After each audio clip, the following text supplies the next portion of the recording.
Minhas caras, meus caros, o Supremo precisa decidir o que fazer com uma liminar concedida pelo ministro Cássio Nunes Marques na sexta-feira, que é uma soma impressionante de aberrações. Uma entidade chamada Associação Nacional dos Juristas Evangélicos recorreu ao Supremo com uma arguição de descumprimento de preceito fundamental, uma DPF, pedindo o funcionamento das igrejas. E ele liberou, mesmo com a pandemia vivendo o seu pior momento, vivendo e matando muitos brasileiros, não é? Ele autorizou o funcionamento das igrejas desde que haja álcool gel, que as pessoas usem máscara e que a ocupação ultrapasse 25%. Bom, desde logo se pergunta como é que isso seria cumprido em milhares de templos país afora? Quem é que verificaria os 25%?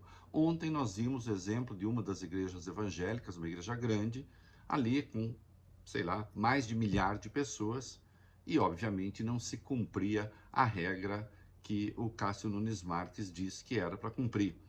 Ao tomar essa decisão, ele está desrespeitando o próprio Supremo Tribunal Federal, que por unanimidade disse que há competência concorrente entre os entes da federação para decidir o que pode e o que não pode funcionar, não é? Ao afirmar que as igrejas têm que funcionar e tornar isso obrigatório aos estados e municípios, ele está desrespeitando e ignorando o próprio Supremo. O prefeito de Belo Horizonte, por exemplo, Alexandre Calil, disse: não, eu vou ficar com a decisão anterior do Supremo, ele está certo, porque a decisão anterior é definitiva. E ele ameaçou o prefeito até com a polícia. O Calil liberou as igrejas, mas, segundo sei, a afluência de público foi muito pequena. Felizmente, não foi o caso de um grande templo aqui em São Paulo que ficou lotado, né? Demonstrando a periculosidade da decisão tomada por Cássio Nunes Marques. Bom, qual é o caminho? A Prefeitura de Belo Horizonte recorreu à Justiça, recorreu ao próprio Supremo, né, e pediu que o Fux anule a liminar, o efeito da liminar do Cássio Nunes Marques, até que o Pleno julgue. Outro caminho é o ministro Gilmar Mendes. Por quê? Ele também é relator de uma outra DPF, essa do PSD, contra o decreto de São Paulo, que também impede o funcionamento das igrejas. Caso o ministro leve o seu voto, por exemplo, já nesta segunda e convoque o Pleno, pode ser que até quarta-feira a gente tenha uma decisão. Queridos, Cássio Nunes Marques está cumprindo a agenda de Jair Bolsonaro, dando um voto aberrante, porque ele mesmo admitiu que a tal ANAJUR, a Associação Nacional dos Juristas Evangélicos, não tem legitimidade para fazer aquele pedido. Atenção, ele está dizendo que não existe legitimidade no pedido, mas mesmo assim ele aceitou.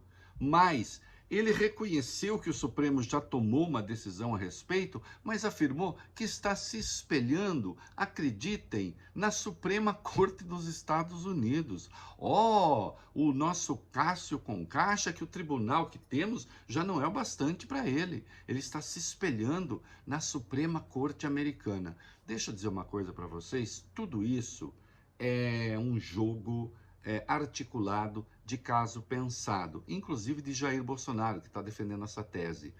Tanto ele como o Cássio sabem que vão perder, e vão perder no Supremo por 10-1. Ah, Reinaldo, eu não entendi. Então eles estão jogando para perder? Sim, porque a vitória deles está na derrota. Isto é, Jair Bolsonaro está em campanha eleitoral e isso é uma maneira que ele tem de cevar o seu público, muito especialmente o público evangélico. Tão logo o Supremo tome a decisão correta, que é impedir o funcionamento das igrejas, então Jair Bolsonaro irá para os seus para dizer: estão vendo? Eles não deixam vocês cultuarem o seu Deus, né? E com isso ele mantém o seu público unido, ainda que, caso acontecesse o que ele queria que acontecesse, milhares de pessoas pudessem morrer. É isso aí.